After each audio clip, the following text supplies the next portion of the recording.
Hey, good afternoon, everyone. Good afternoon, good afternoon. I have been watching the chats as you've been coming in.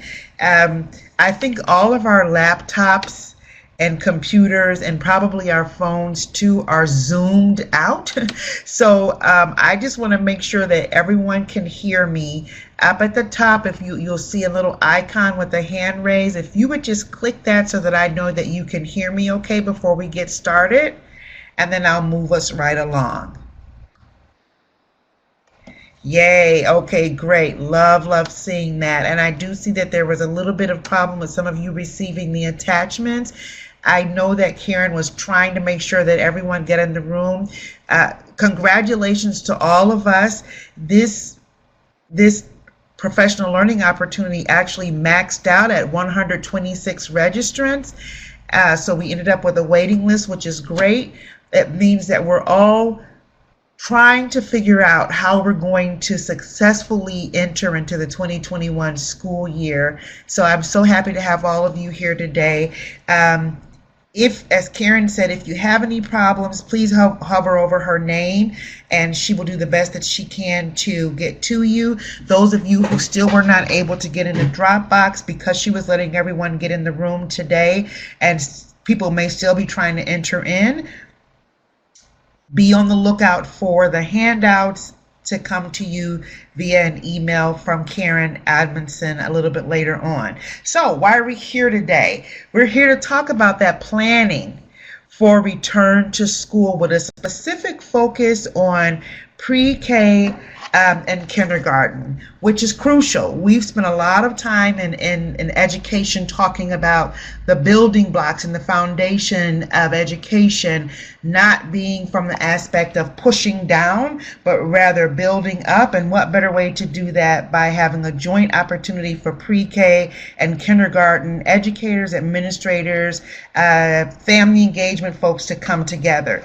As Karen said, this is sponsored by the Early Childhood Center for Professional Learning, and I am really excited today to have as my co-presenter Dr. Patricia Graysick.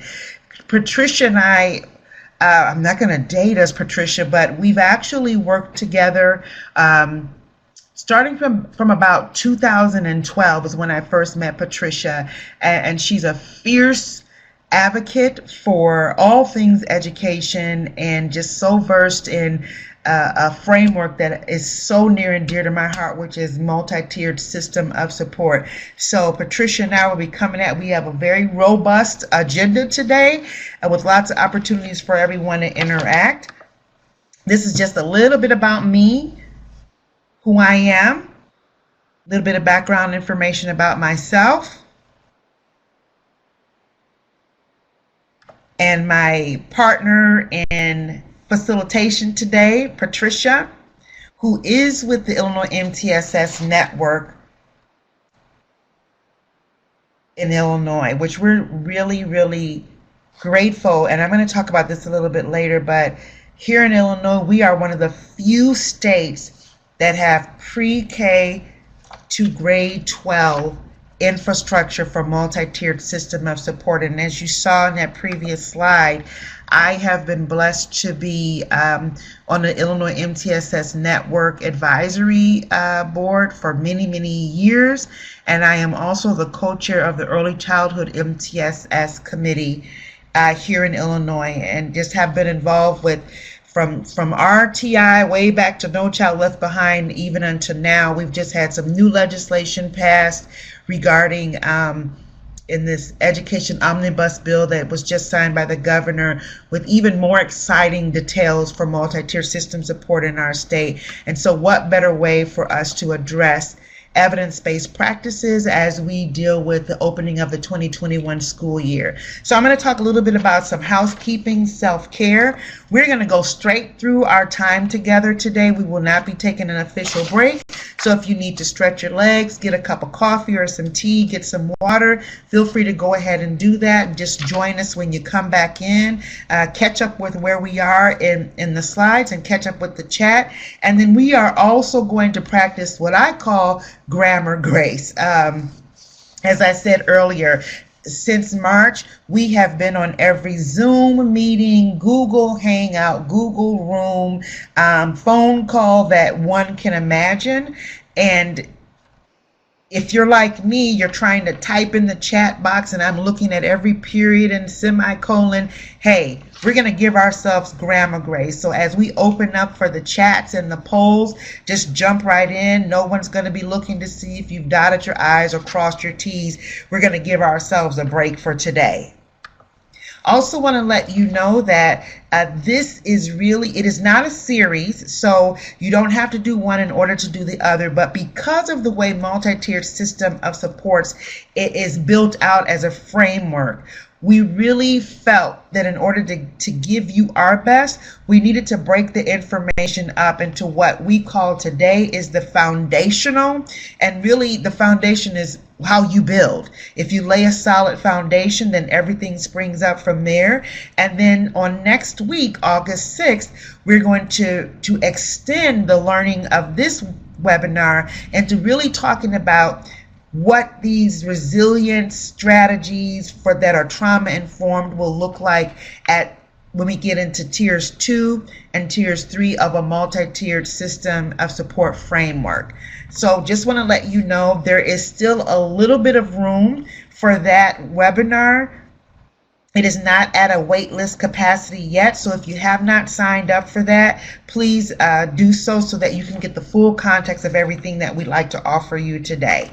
Also want to let you know, with there being so many of us in the room, we are going to do everything we can to look at your chats and respond to them. But if we should happen to miss anything, please screenshot this right here. That is my website, and you can contact me through my website if after today you have any unanswered questions, clarifying questions, like it was answered, but you have one tidbit more of information that you like to ask. Wonderings are those things that you kind of hope we would talk about and maybe we didn't get to it. Any missed chat responses, please, you can go on my website and there's a little tab that says contact, and that will come directly to me. Once you prove you're not a robot, it'll come directly to me, and then we'll be able to use that information to inform not only what we're going to be doing on August 6th, but really this is long-standing work that's going to be happening in our state. A lot of what we're talking about today are just true evidence-based practices, and this will not only inform August 6th, but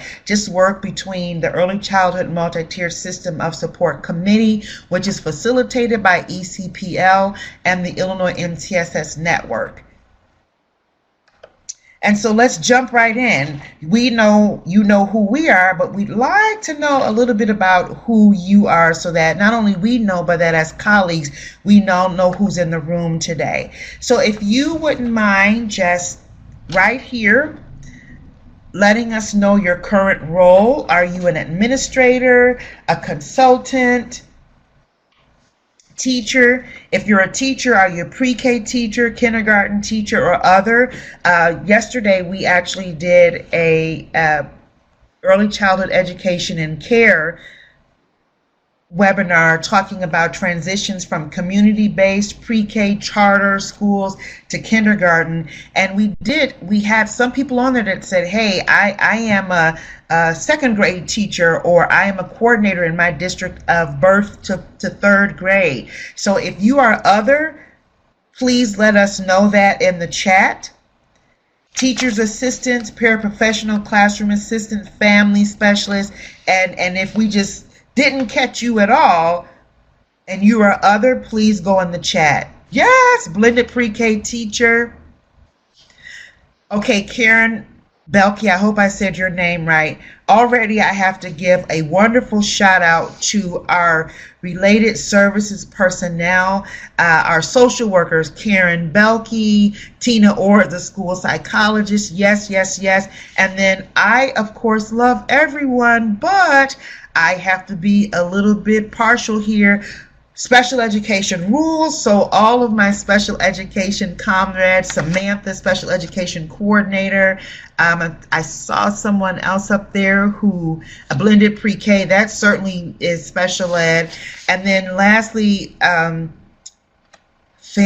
facilitator, PFA, PFAE. I love that. It looks like we have a very great cohort here, some first grade teachers, and Maricela, let me just tell you, we truly believe that what we've put together today are evidence-based practices. So if you are outside of the pre-KK range, these are techniques and strategies that are going to help you as well. And then to my bilingual pre-K teacher, Grizel, hola amiga. And so what types of program are you coming from?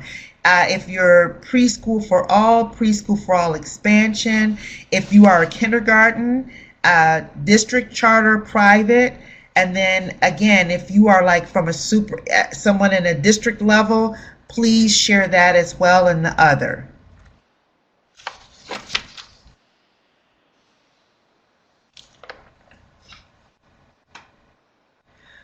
Okay, full day PFA, Laura Flynn.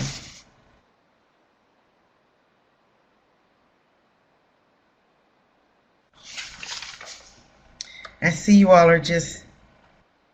Yes, I want to give a great shout out to Stephanie Hurling.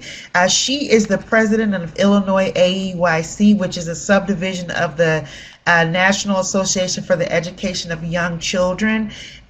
Their upcoming conference was scheduled for October of this fall. Needless to say, they have quickly had to transition that from a face-to-face to a virtual, and Stephanie is just, and her team are working feverishly, and just want to give a reminder, when we say early childhood, all of us know that truly the early childhood definition is from birth to age 8, which goes all the way up to 3rd grade. Stephanie has given me permission to say, just yesterday I got the permission to say this, I will be a keynote speaker for this upcoming conference. So just be on the lookout. Stephanie, welcome, and please share with us whatever you can in the chat about save the dates for the Illinois AEYC conference. Amy is K2 special ed.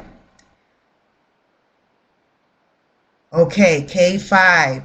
Agnes, I actually just had some contact from a district yesterday around consulting, as they are looking to expand their focus from just looking at pre-K or pre-K to kindergarten to a true pre-K through 5 dynamic. So I think this is really exciting that we're seeing a lot more of our districts are starting to see that connection between it's not just pre-K, it's not just special ed, it's not just multilingual learners, it's really all of us together. And I love that we have a school librarian on here. Yes, working with pre-K through 8. Thanks for sharing that, John. That is really exciting. So real quick, and you're going to see this box shift over. Just briefly share with us your purpose for joining the conversation today. And this will help Dr. Graysick and myself just kind of get a pulse on your thoughts for joining us today. So if you briefly would share that in the chat. And this, unlike the chat, is anonymous. So just go ahead and type away.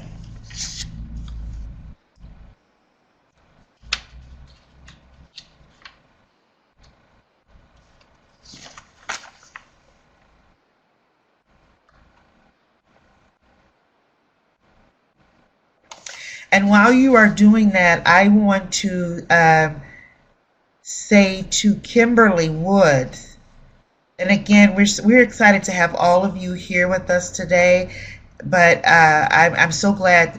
Classroom assistants, I am Dr. Taylor now, but I started my career as a classroom assistant. And I very full well know the closeness that you have in that role and the just integral part that classroom assistants play in our educational system. So I'm so glad you're joining us today, and we'll look forward to you sharing all this information out with your fellow colleagues. Family facilitators, I support teachers, students, and families in our district. Mental health is a top priority. Absolutely. Many of our children coming from I serve on my district's pyramid model leadership team, and I'm always looking for more ways we can improve. And we do have some references to the National Center for Pyramid Model Interventions in here, so you'll see some resources for that. Ideas to prepare for this school year. Figure out how to bring children back to school from such a long break, as easily as possible. There it is. As a family facilitator, I support teachers, students, and families in our district. And that's a lot of people to be supporting when you're also trying to support yourself. Gather information on best supporting kindergarten students, including special education students, to better engage in learning. I love that. And I'm going to actually use that as the segue to our next thing. You all please do keep typing. Karen Adamson will collect all of these chats, and she will send them out to myself and Dr. Graysick, so that, again, if we don't mention it within this context, we will get it, and it will inform our practice not only for next week, but as I said before, everything moving forward that we'll be doing to support schools and districts in our state as we move throughout the 2021 school year and beyond. But I want to look at that special ed one and use that as my segue to our next slide, which is first things first. And you see at the very top of that, what do we have? The Individuals with Disabilities Education Act.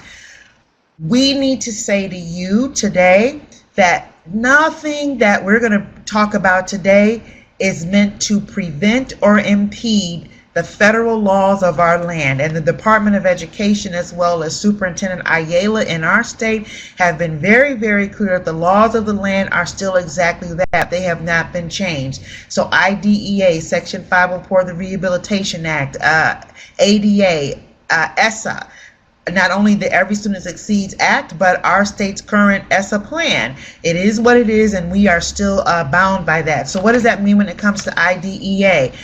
Nothing about multi-tiered system of support is ever meant to impact negatively a family's right to ask for their child to be evaluated or to be referred for an evaluation.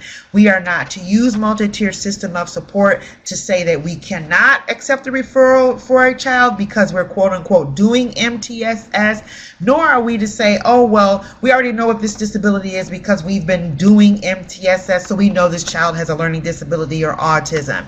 Under IDEA, any family member, a teacher, can submit a referral for a child, even in a time of remote learning. And by law, we must act. We must let that family know what the referral process is. We must lead them through that. We must give them a determination of a approval of that referral in writing, which then lets them know the procedural safeguards that follow that. And if we deny that referral, we also need to give them that in writing, and at the same time let them know their procedural safeguards, which includes the right to say they don't agree with our decision to dissent, and we must let them know by law what their rights and privileges are under the law. So nothing about multi-tiered system of support is meant to impede the IDEA process or any process where a family is concerned that their child may have a disability, or we are trying to rule one out. And then more importantly, we have been receiving updates and guidelines from ISB, and we are very, very careful to just say that we are all bound by those guidelines. Our governor has put out several executive orders. One of them is very specifically talking about this time as remote learning, not talking about it as distance learning or social distancing or quarantining. They've been very careful to say stay at home and remote learning. And remote learning by the governor's executive order, it really encompasses whether it's online, whether it's hybrid. Some schools and districts have had pickup points where folks can pick up packets. So our governor's language and the language in ISB Illinois State Board of Education and Superintendent Ayala is using remote learning and stay at home. So we are, of course, going to use that same language. And then last but certainly not least, districts are making determinations all over our state as to how they will begin the 2021 school year. And so we cannot speak specifically to any particular districts programming, but what we believe today, we are going to give you the tools and the strategies that you'll need in order to be able to implement as your district's guidelines come out. So in 2018, what brought us here today? In 2018, the Kindergarten Transition Advisory Committee report came out, and a couple of things of the findings from that report were what you see in front of you here. Their summary of findings is that it's really, really important if we're going to have successful transitions from kindergarten, from pre-K to kindergarten, we need to be thinking about pre-K from PFA, Preschool for All expansion programs, Head Start programs, child care, community-based, whether they are community-based programs that are in churches, they may be in non-for-profit organizations. We really need to have aligned teaching and learning between all of early childhood and kindergarten. We need to have aligned assessments and data, and really we need to strengthen our cross-sector partnerships. And so that's what this looks like. Pre-K and kindergarten transition processes that include families, educators, clinicians, community partners, our homeless liaisons, all of us coming together on a regular basis to talk about what it looks like to make sure that families and children receiving teachers and sending teachers have a great understanding of how to make this smooth for children. And now we were talking about this in 2018, so surely we need to be having a conversation about it when we are talking about a time of remote learning and COVID-19 and some of the social unrest that we've all experienced in our state. Aligned teaching and learning, here is one of the bullet pointed recommendations, that pre-K and K teens participate in aligned professional development. And so when we looked at the opportunity for Illinois MTSS Network and the Early Childhood MTSS Committee to come together, we have been having meetings really for the past 2 years, thanks to the leadership, Dr. Melissa Hanish of MTSS Network and Cindy Berry, who's the project director for ECPL. We've been having joint meetings for quite some time. And when we look at the pre-K, the KTAC report, this is our opportunity to take those meetings from outside of a room to actually extending the work that we've talked about amongst all of us as professionals. But before we do that, I want to give us a little bit of a multiple choice question. This is multiple choice, so wait till you see all of the responses before you choose, and you can put that in the chat. How do you feel about the last quarter of this past school year, fiscal year? Are you A, B, C, D,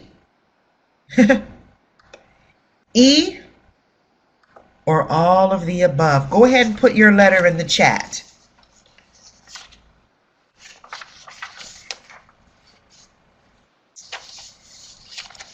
Yes, lots of F's in there, right? Saw a couple of people put in E. Yeah, I love that, Amy. Thank you for being so candid. It's like I'm a mix of B and E, you know, for your position. And if you look at this professionally, you might answer one way. If you look at it personally, you know, from your personal life, what you've personally lived with, you might answer one way. And then, of course, with the stay-at-home order, and a lot of us have shifted to working in our home, it seems like our professional and personal selves really kind of overlap with each other. So that F could be for all of them. And then sometimes you felt each one of those separately, and sometimes you felt them all at the same time. Sometimes you were the happy face at 9 o'clock, you know, I got this today, but by 12 o'clock, you're like, I cannot believe this, I'm out. So we've had all of these mixed emotions and all of these things rumbling within us, and that is because of the event. And the fact, ma'ams, just the fact, and I just really dated myself with that Dragnet reference there, is that all we know is the event happened. What we're not sure of for ourselves or even our students and even our colleagues is how we experience the event and how the effect of what we experience because of the event will take hold of us. So what am I saying? We've got all of these unknown variables. We've got phases, regions, formulas. I don't know what region I'm in, what formula. What's our school formula going to be? I hope the governor, I heard the governor's going to announce today at his 2:30 conference that we're going back to this phase or that phase. An unknown variable is how we experience the event and how the effect of the experience will be on us. So if we shift our thinking, right, and we try to take ourselves out of that all of the above, we focus on those known variables. The 2021 academic year will take place. These events, COVID-19, racial unrest, protests, we know they happened. Adverse childhood experiences are not new. We've heard the phrase ACEs before. Trauma is not new.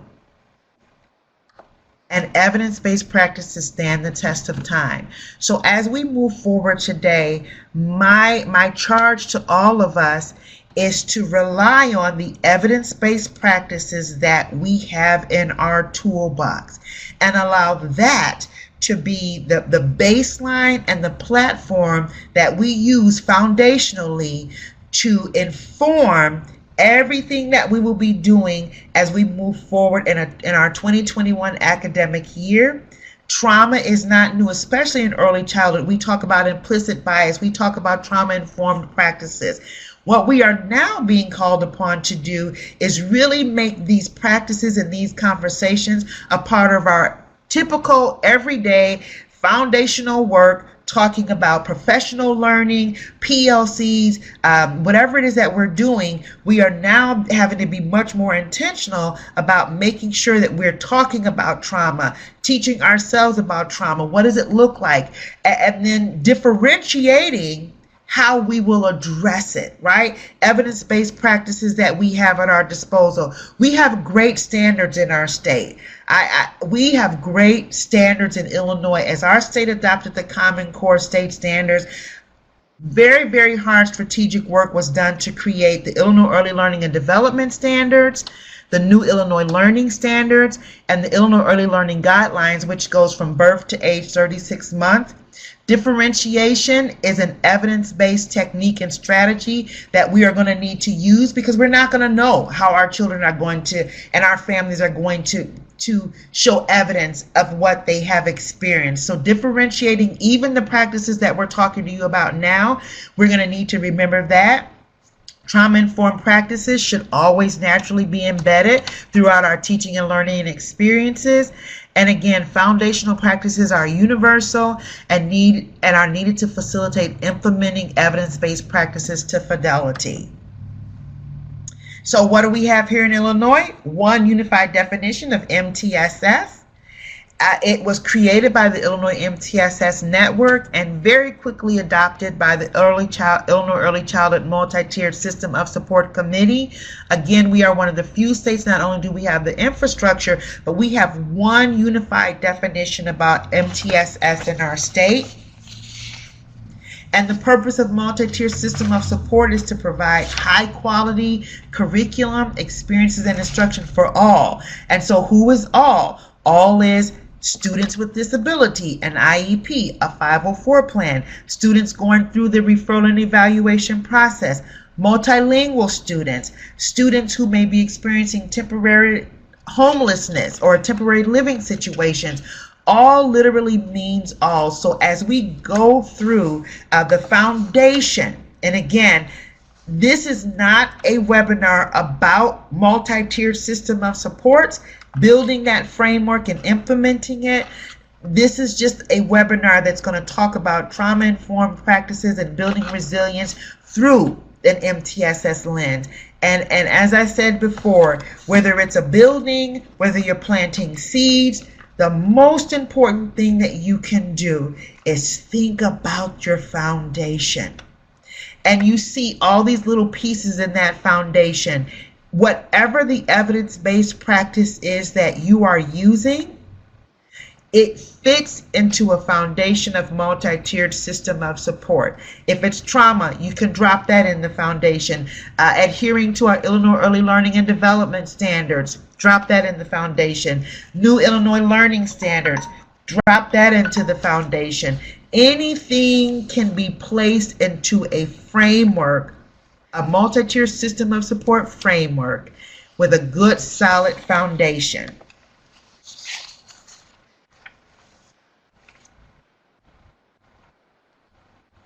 And with that, I'm going to turn us over to. Okay, well, thank you, Dr. Taylor, and good afternoon, everyone. I do want to check, can everyone hear me okay? Would you please raise your hand if you can hear me okay? Okay, I'm seeing a lot of hands raised, so this is good. If you have any trouble, please let Karen know and see if she can help you out. It's a pleasure and an honor to be with you today. I'm a preventionist at heart, and so working with people who work with young children is just where my heart is at. I've organized my part of this webinar around what I call the what, the why, and the how. I'll start off by first describing under the what two key frameworks that I believe can serve to guide your thinking as you plan for your children's return to school. Next, I will define key concepts so we all have a common understanding of each of these terms. Then I will move on to the why part of the webinar. In this section, I'll explain why these frameworks are relevant to the work that you will be doing in planning for your young scholars' return to school and reasons why you need to start your planning now. Then I will talk about some possibilities we will all need to think about as descriptions of what might be the new normal for a while. I'll spend the most time on the third section, the how, to provide you with an overview of evidence-based practices organized within an MTSS framework that promotes children's resilience, along with strategies to promote adult resilience with an emphasis on Tier 1 supports and practices. To start our journey together, though, I would like to ask you a question. In our current situation, what is your most pressing concern about returning to school? Please use the chat box to list at least one of your most pressing or most urgent concerns. Oh, my voice is muffled. Okay, I'll try to see what I can do about that. Thank you, Kimberly. Can you hear me better now? A bit low and muffled. Okay, let me see what I can do here. Keeping my kids safe, absolutely. Safety first and foremost.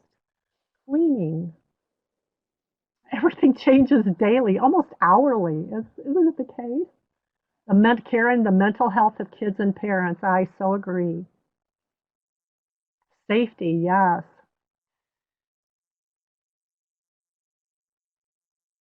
Classroom management while social distancing. From Ryan.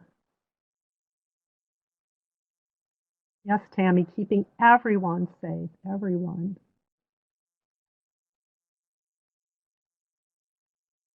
Oh, Bonnie, supporting parents and having a strong relationship. Yes. If necessary, you can turn up. I just did turn up my speaker volume. I've got it up even higher now. I hope that helps.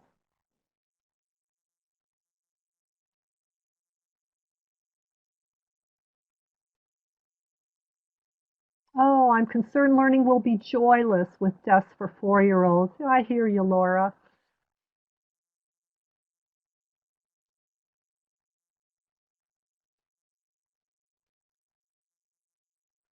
Laura, oh, employment security. Agnes, yes, health and social emotional learning. John, yep, SEL, very important. Rizal, everyone's safety and classroom management when you have to do social distancing.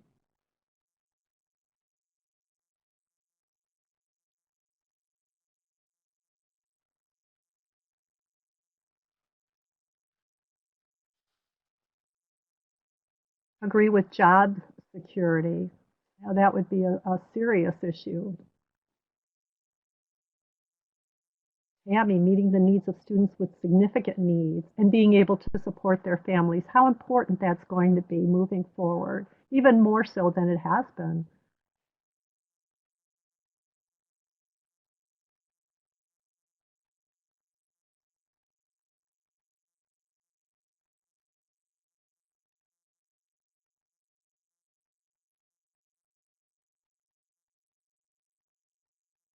Oh, Stephanie, concerns about free choice play. Yes. And children need to be active and social. And how do you balance that with the safety concerns? Yes, Maria. So there seem to be some common themes here in terms of safety, but then also in terms of just really how are we going to be able to structure um, our our educational opportunities for our young scholars so that they benefit the most given the circumstances that we're under right now. Thank you. And sensory needs, yes, Laura, the sensory needs with yes, kids with masks. Absolutely. So thank you all. So moving on to the what. What are those frameworks that I alluded to? I suggest that there are two main frameworks that can guide your work. The first is the MTSS framework, and the second is the trauma-informed framework.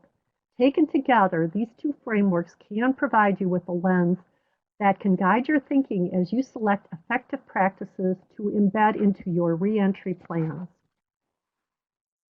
First framework is MTSS, and Dr. Taylor has already provided you with the definition that we use here in Illinois, so I won't review it again. There are other definitions out there, and I saw that there were several people who have joined us, some of our out-of-state friends, so welcome. But I think that what you'll find is that all the definitions out there will include these same important components. The second framework to guide your work is the trauma framework. And here I reference the core areas identified by the National Child Traumatic Stress Network, one of the premier, if not the premier, website for information on child traumatic stress and related topics. There are resources on the NCTSN website that describe each of these in great detail, along with recommendations on how to build these components into the work that you do. So these core areas include number one, the importance of being able to identify and assess for traumatic stress in students and also adults, such as teachers and parents. Number two, efforts to prevent traumatic stress and intervene when individuals are experiencing difficulties due to their trauma backgrounds. Number three, the importance of providing professional development on trauma to school staff. This is of critical importance in preparing staff for students' return to school. Number four, the value of partnerships with students and families, and I'll be talking more about this later. Number five, developing a trauma-informed learning environment so everyone feels safe and student behavior can be interpreted and addressed in a compassionate way.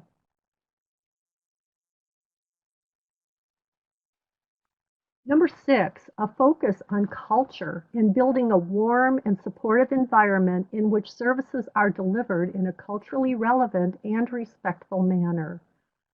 Number seven, emphasizes the importance of developing and implementing emergency management, crisis management, and response plans.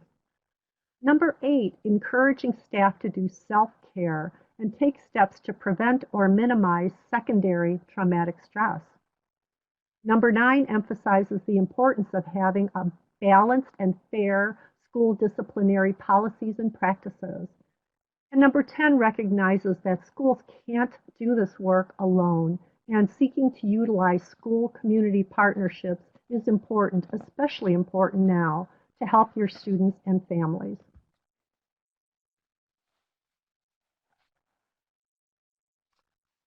And now on to definitions. The first is the definition of trauma. According to the National Institute of Mental Health, trauma is an event a child experiences that is emotionally painful or distressful, which often results in lasting mental and physical effects.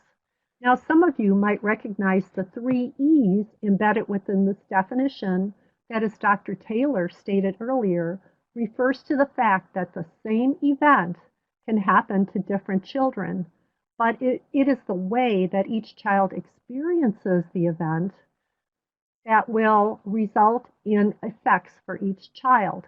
In other words, the same event can be experienced differently by different children, and as a result, each of them will experience different effects.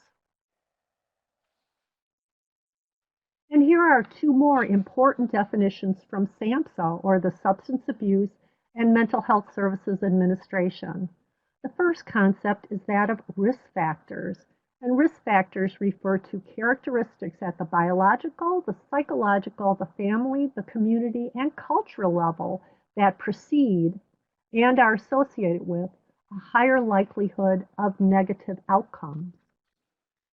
And factors on the other side of the coin, so to speak, are protective factors. These are characteristics associated with a lower likelihood of negative outcomes or that reduce a risk factor's impact. Note that protective factors may be seen as positive countering events. So in your work, you need to identify, you need to utilize, and you need to strengthen protective factors in your children and in their environment. And resilience, the main topic of this webinar, refers to the ability of an individual, a family, or a community to cope with adversity and trauma and adapt to the challenges or changes these adversities cause. And I would add that resilience is a critical factor to consider for schools and educators as well. All of us as individuals and as educators have had to adapt quickly to changes due to this pandemic and continue to need to be resilient as we move forward because our situation can change so quickly and the consequences are so significant, especially for our most vulnerable children and their families. Still another very important concept is neuroplasticity. And neuroplasticity refers to the ability of the brain to change in response to social and environmental experiences. The ability of the brain to change in response to social and environmental experiences. So what do these terms, especially protective factors, resilience, and neuroplasticity, have to do with the work you need to do with your children to build their resilience? Well, I think this quote from Trails to Wellness out of the University of Michigan helps to start pulling all this information together. Critically, these changes in the brain are not permanent. Changes in the brain that happen after trauma can improve over time.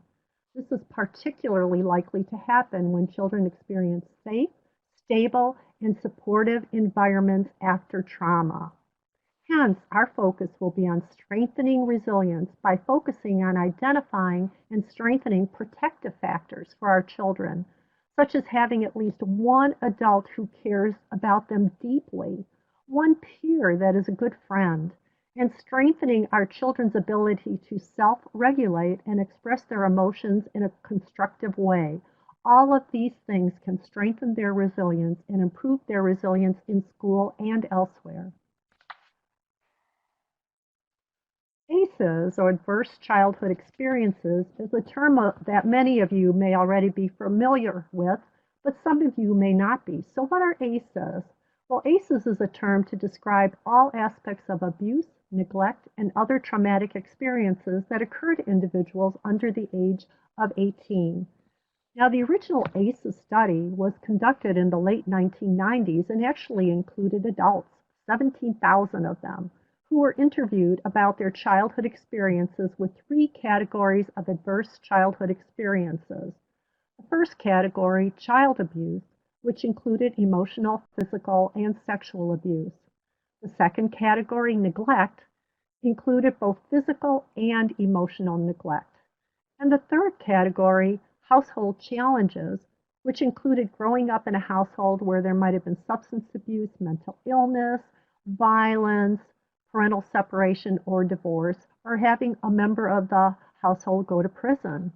Respondents were given an ACE score between 0 and 10 based on how many of these 10 types of adverse experiences they reported being exposed to.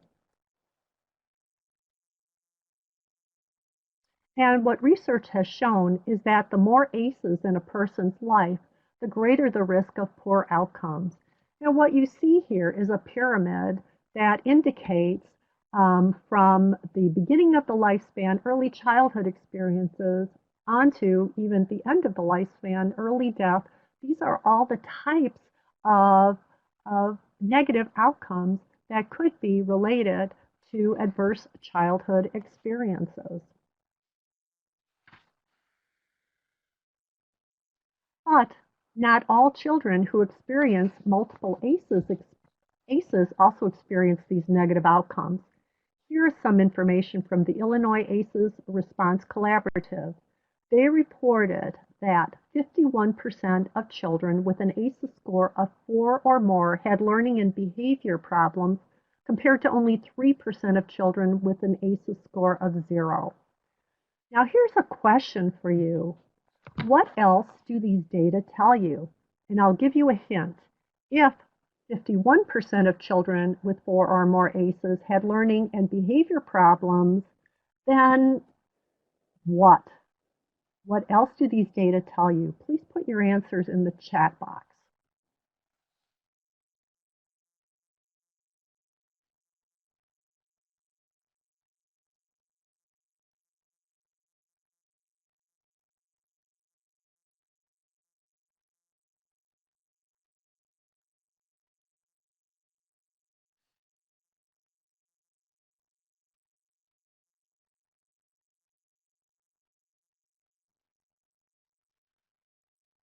So I see that many people are typing right now.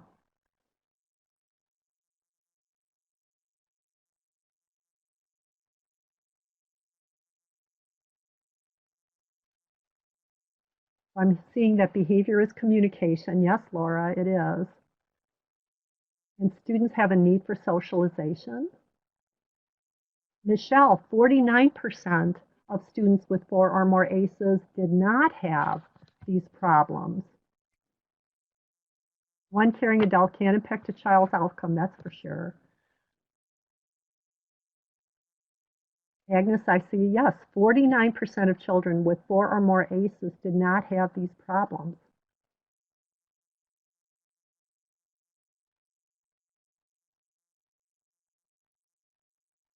So Carrie, you're really saying that we need to see where our children are at and respond to where they're at, which also goes along very well with an MTSS framework.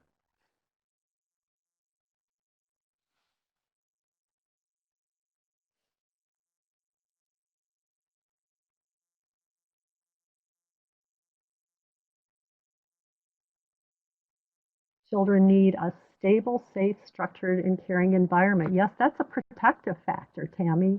Yes.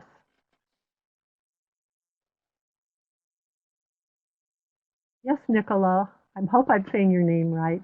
Yes, 49% of students with 4 or more ACEs did not have serious learning and behavior problems.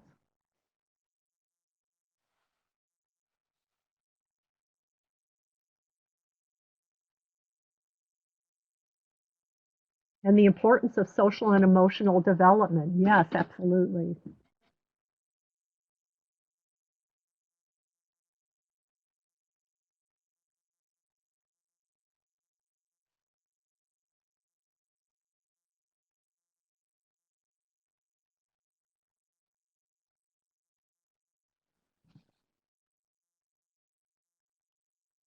Stephanie, behavior problems defined by question mark. Yes. What did they mean by behavior problems? Yes, Stephanie, great question. Oh, Agnes, I'd be interested to know or look at what protected the 49% of children. Yes, and see if we can incorporate these factors into our Tier 1 foundation as a protective factor. Excellent suggestion, Agnes.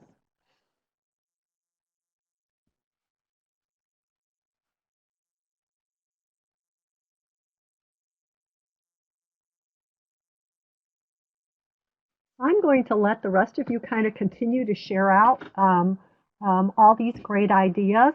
And I noticed that a number of you went beyond the data to kind of extrapolate in terms of what are these data really telling you.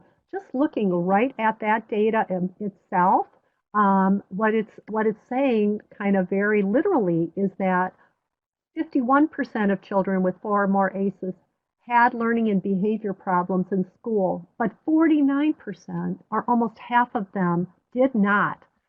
My point here is that we should not automatically assume that every child who has experienced trauma will definitely experience academic and behavior problems. Yes, you should consider trauma as a possible explanation for their learning or behavior challenges, but you also need to consider that there could be other reasons for the struggles they are having. And it's our job to figure out what the real reasons might be so that we can effectively address their needs. And also keep in mind those concepts we discussed earlier, and several of you mentioned them. Protective factors could protect them from the challenges that they could experience by having those 4 or more ACEs in their background. Neuroplasticity, so when those protective factors are there, their brains can actually be influenced by those protective factors and change in a positive way. And of course, resilience, that's what we're talking about here.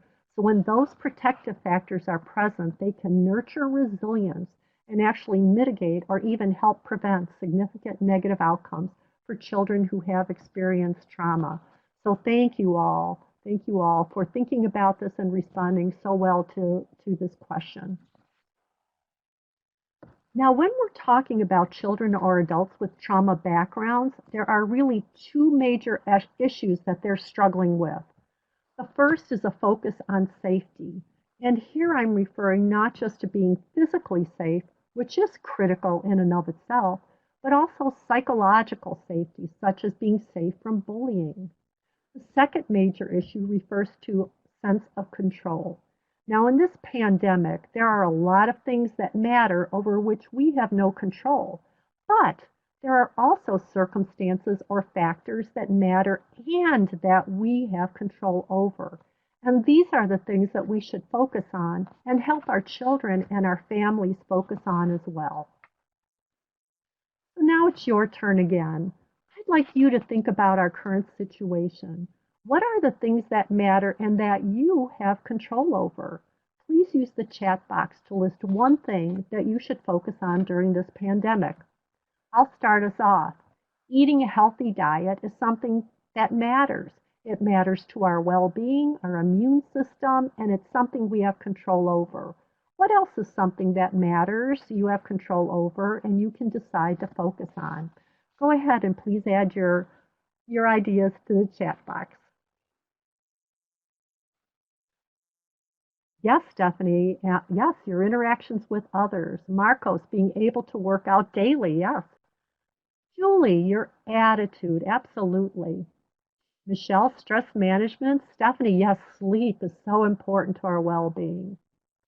Self-care. Making sure that you take time for self-care. Yes, Shanora. Yoga movement. Absolutely, Jamie.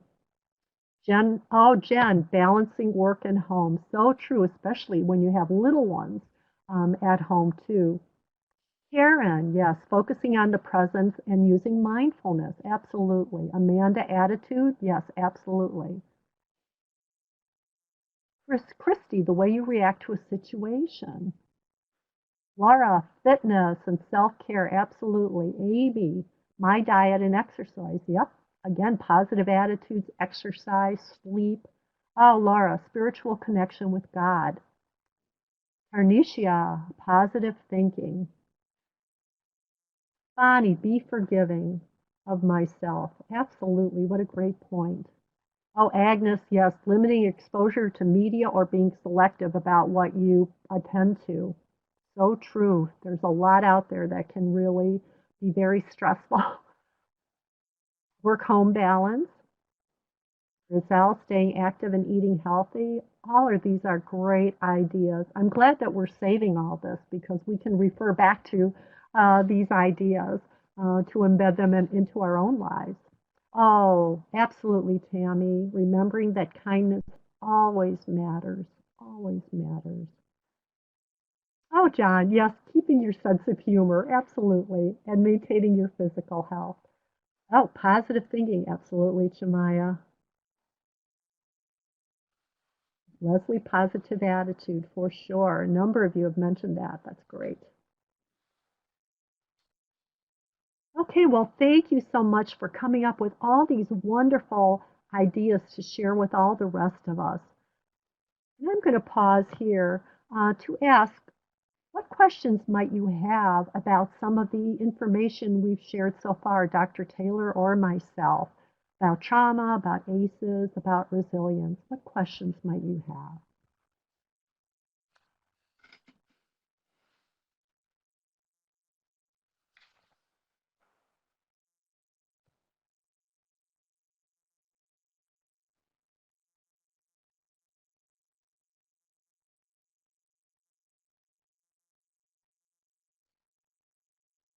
And Dr. Taylor, feel free to chime in response to any of these questions if you have something to share with the rest of us too.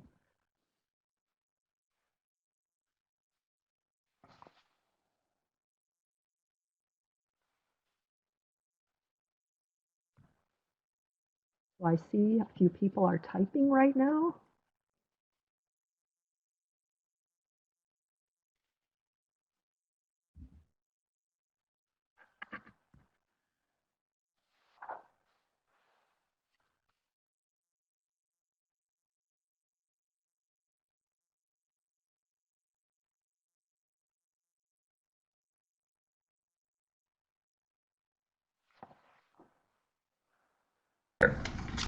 Dr. Graysick, I love this. I'm just like, oh, look at all these.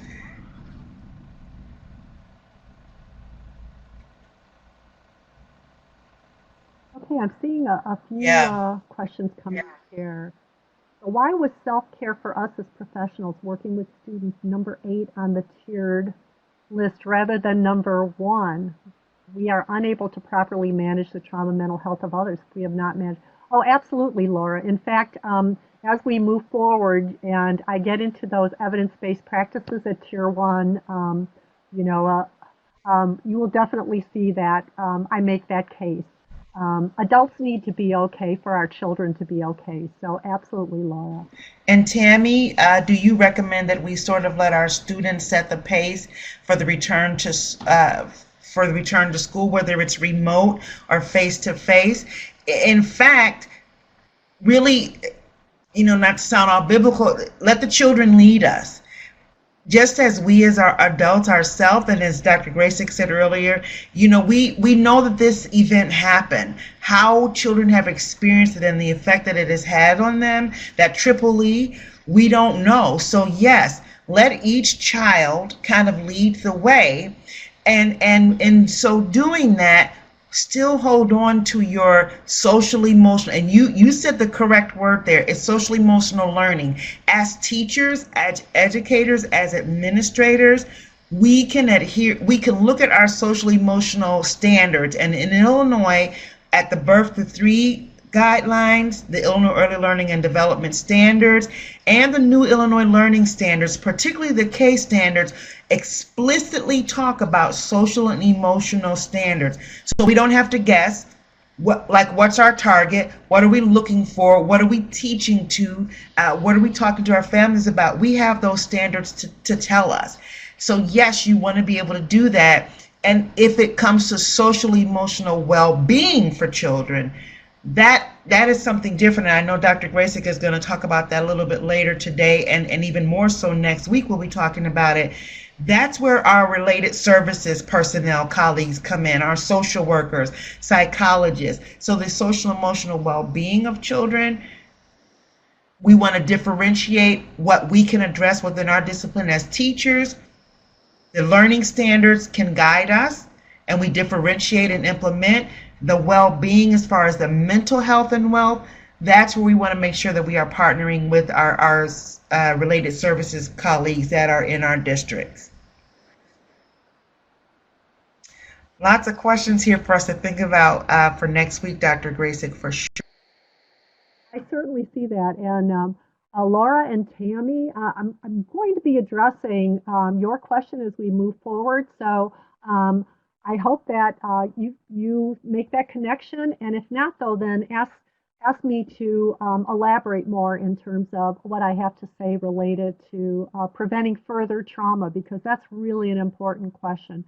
Terry, I love your question about play because I think that is an absolutely wonderful way for children and adults to strengthen their resilience. Play, laughing, having a sense of humor, all those types of things really actually help to prevent depression. As well as to promote positive mental health. So thank you so much for bringing up that play. Yes, play is crucial for us adults as well.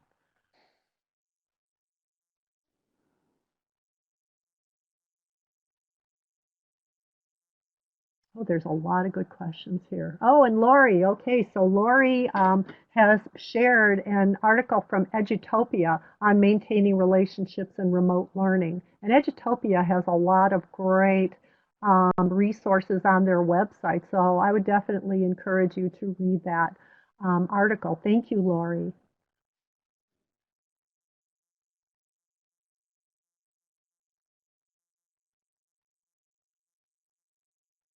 Agnes, in terms of assessments, towards the end, I will be talking about examples of some types of screeners that you might be able to use. And then next week, I'll be talking more in terms of assessments uh, at Tier 2, Tier 3.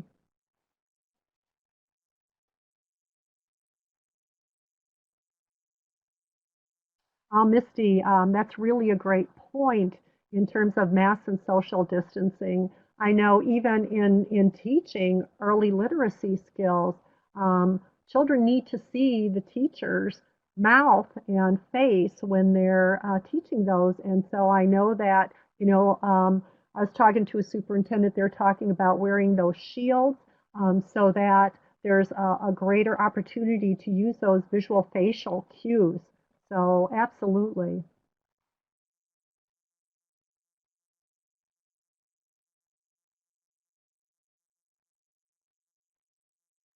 How to adapt this to remote learning.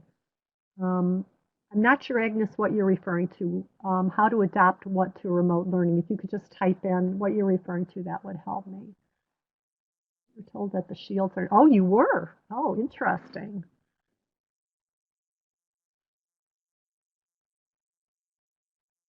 Yes, I was talking to a superintendent, Amy, who was saying that specifically she wanted to allow staff to have shields, to wear those shields, so that especially in the younger grades, so that they can see and get those visual and facial cues.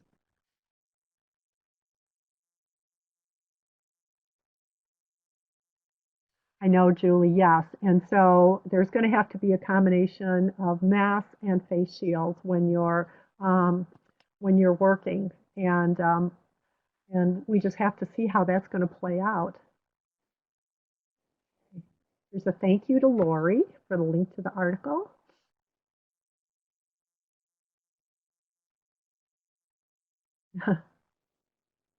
Cindy, you're welcome.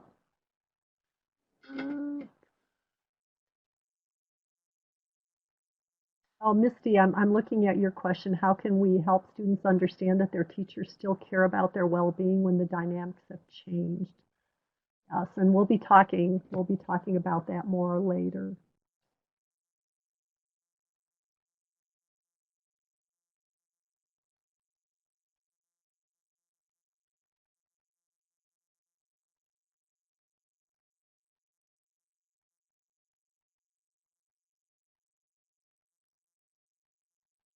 Agnes, will you be touching on how to adopt this to remote learning?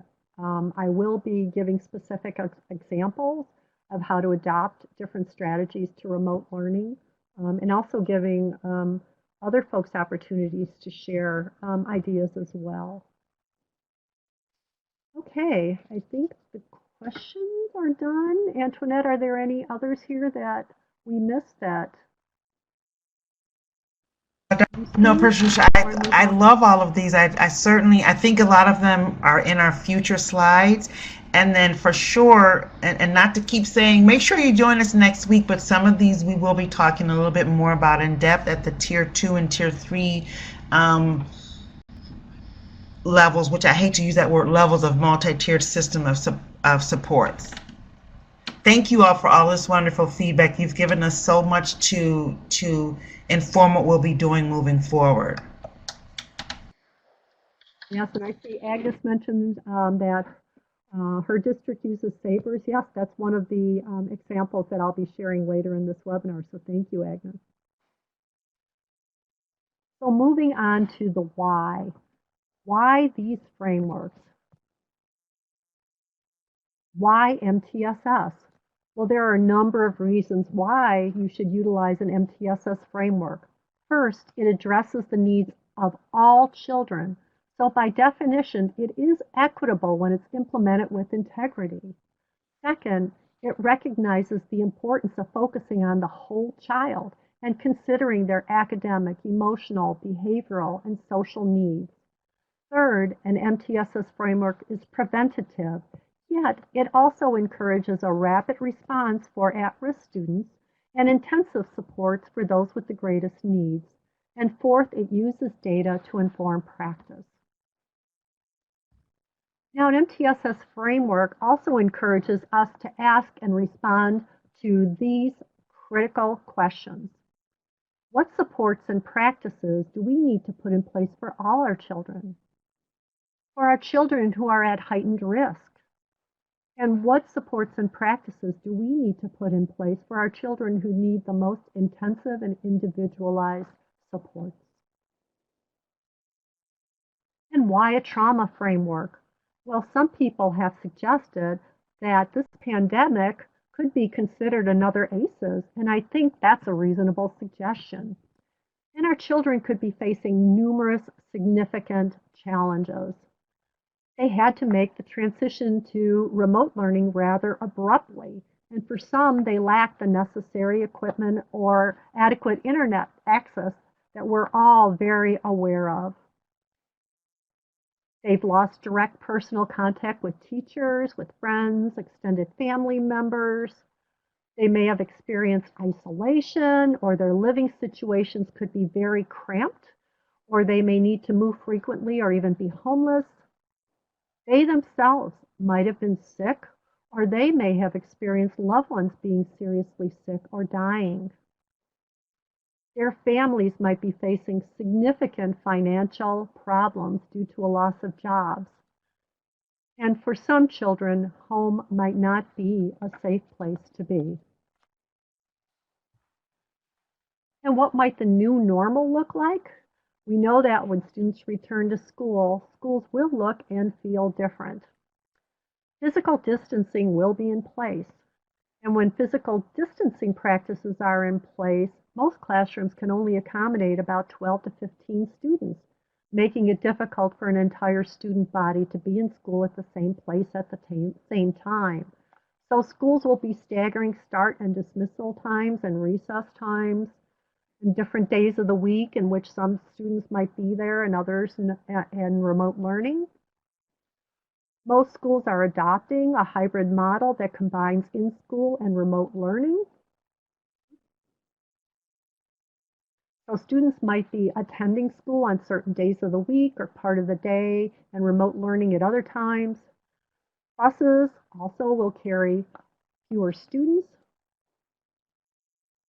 And if schools need to implement a hybrid model, it increases the burden of meeting childcare needs when students aren't in school. Now, the Illinois State Board of Education has shared 2 guidance documents to help schools plan for the upcoming school year.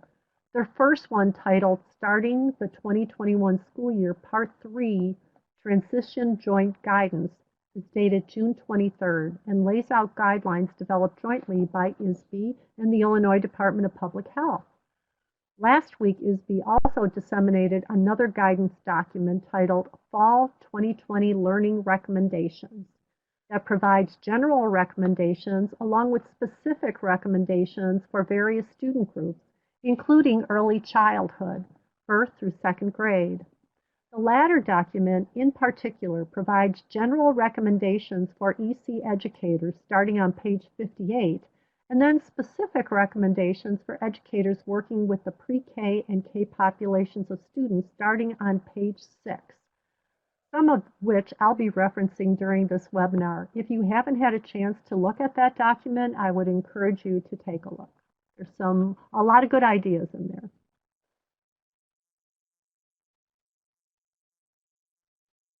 I'm having trouble advancing here. Here we go. During the new normal, what else will be going on? There will be an increased need for hand sanitizers, and children over 2 and all adults will be required to wear masks, except under special circumstances delineated in the ISB documents. Students and adults will need to be screened on a daily basis, either by doing temperature checks before entering the building or by having families self-certify that their children are not ill. There may be increased staffing needs, for example, for mental health. That means a need for additional school counselors, school psychologists, and school social workers. Another issue that needs to be considered is the fact that 25 to 30% of teaching staff are estimated to be at increased risk, as are an unknown percentage of children.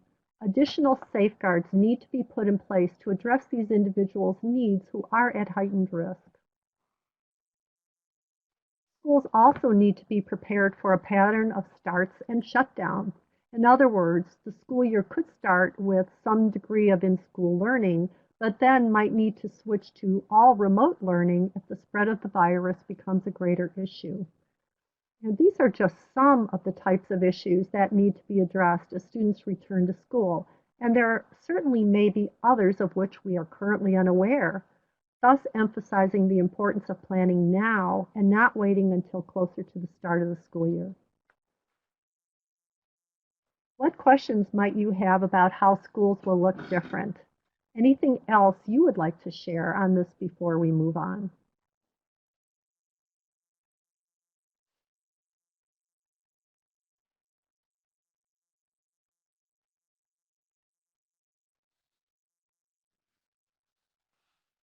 Okay, I see Agnes shared some additional information about the savers. Thank you, Agnes.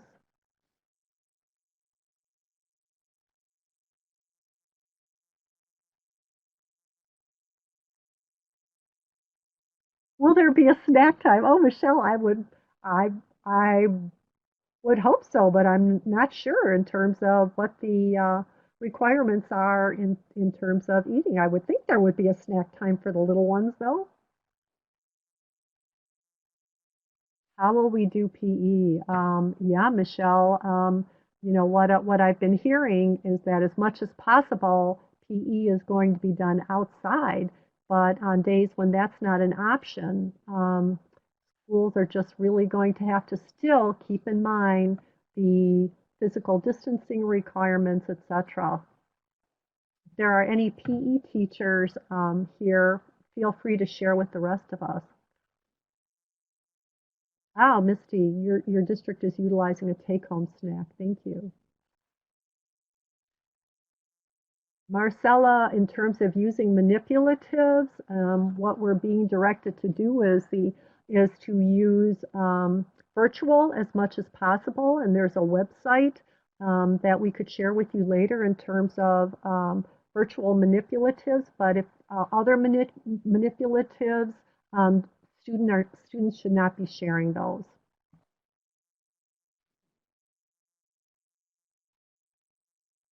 Oh, Laura, that's really an important issue. I'm not really focusing in this webinar on those types of questions, but I know, Laura, that that's a huge issue for some school buildings.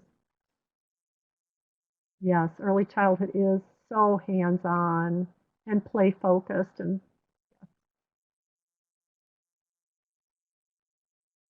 yes, Angela, great question. How are we going to clean everything they touch every day?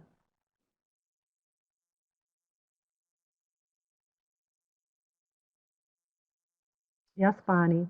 Um, Social goals for students on the spectrum and other students facing other social challenges is going to be important. Great point, Michelle. Incorporate into the whole school experience.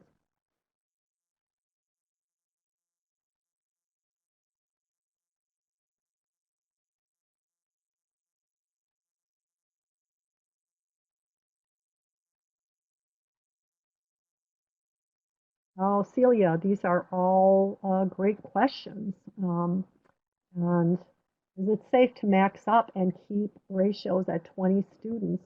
Um, the safe part would be, are you able to maintain the physical distancing requirements, the PPE requirements, all those types of things under those with us as many as 20 students?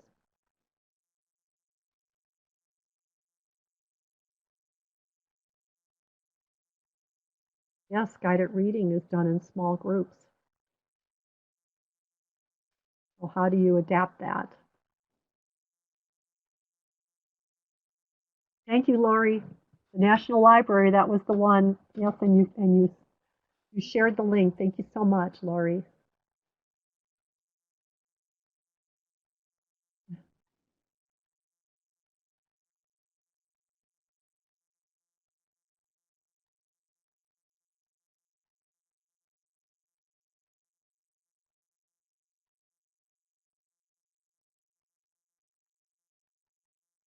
So Bonnie asked a good question. Are any districts canceling their preschool programs? I have not heard of any, but I don't know the answer to that. Megan, I saw your note about balancing remote learning while still limiting the amount of screen time for preschoolers. The State Board of Education just released some more updates about that. It's not on this particular resource, but I will share it with Karen and she will share it out to everyone that's on today in case any of you may have missed it. I know I'm kind of watching our time, so I will share with Karen and she'll make sure that she shares it with everyone. But that is definitely something, the recommendations around screen time and remote learning for young. Okay, well, I'm going to move forward then. And thank you all. Great questions. And thank you, those of you who also shared what your experiences and what your understanding is in terms of some of those questions as well. So thank you so much. So now on to the how. There are really 6 general strategies I'd propose you use. Number 1, expect and plan for a large increase in students facing serious academic, social, emotional, and behavioral challenges. Number 2, hope for the best, but plan for the worst. It's better to plan for the worst and be pleasantly surprised that you didn't have to do all the things in your plan than to be unpleasantly surprised by something unexpected that now needs to be addressed. Stay current, forewarned is forearmed. If this recommendation sounds combative, it is because we're battling a virus that we still don't know much about and which can do serious harm. Use evidence-based practices as much as possible.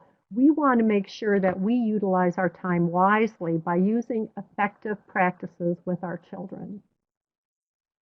Adult and student resiliency should be a major goal of everything we do. And finally, remember that positive relationships with children, with families, with our colleagues, and with our community are at the center of all we need to do. So on to Tier 1, what you could do for all students, and staff and families for that matter. Start with adults. So someone made that point earlier. Adults need to be okay for students to be okay. So what are some resilience strategies for parents and staff? Seek out strong and supportive relationships. These are the people who will help you be resilient. Seek out people and do things that make you happy. Being with someone you enjoy being with and doing enjoyable activities like play, as somebody had mentioned earlier, are strategies that can prevent depression. Ask yourself the question, is this helping or harming? So, for instance, is watching these news programs or reading social media helping or hurting? On the one hand, you need to stay informed, but on the other hand, if a news program or social media are upsetting you, making you angrier or more frustrated or worried, is it really helping you? Or ask yourself, is this discussion helping or hurting?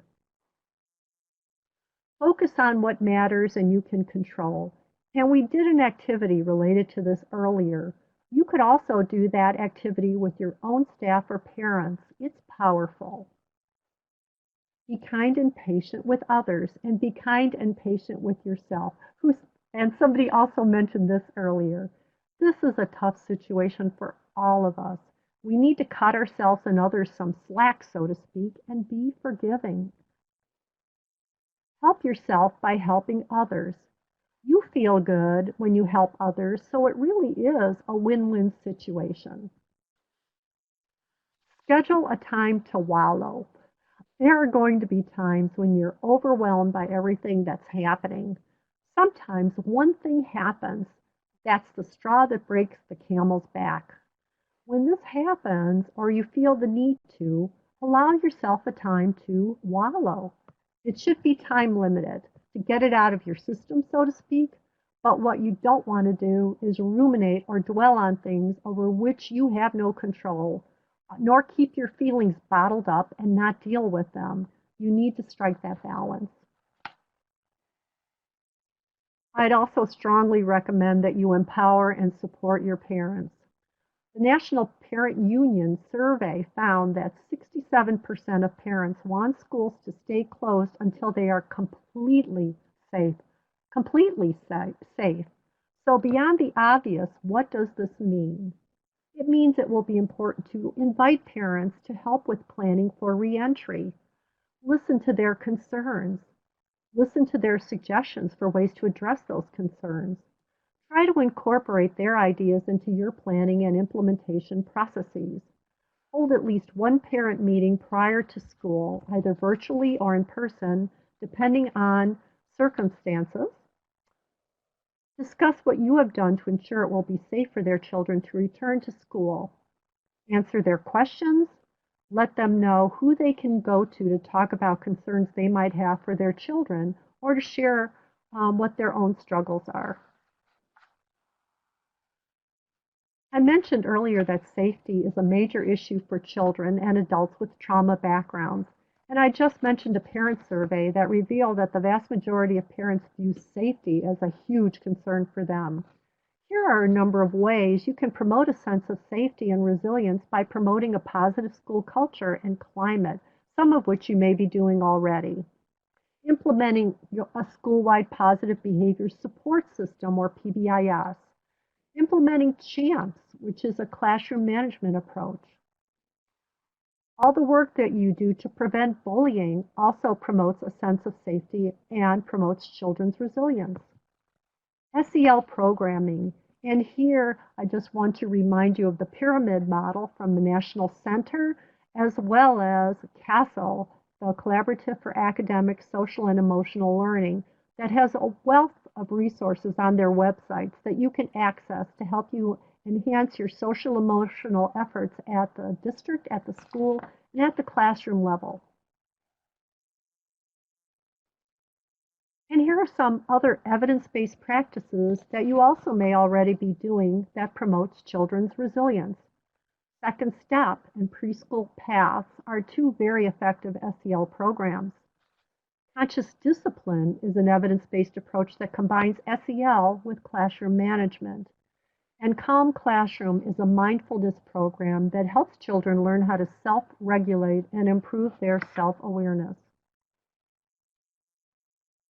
The ability to self-regulate is another protective factor that helps children become more resilient. And here are some great suggestions of calming strategies from the National Center for Pyramid Model Interventions that you can model and teach and then recognize when your children do them. This visual is also a poster on the NCPMI website that you can download and post in your settings. If you haven't done so already, you may want to download this and teach your children these strategies and use the poster in your classroom and school as a visual reminder for them.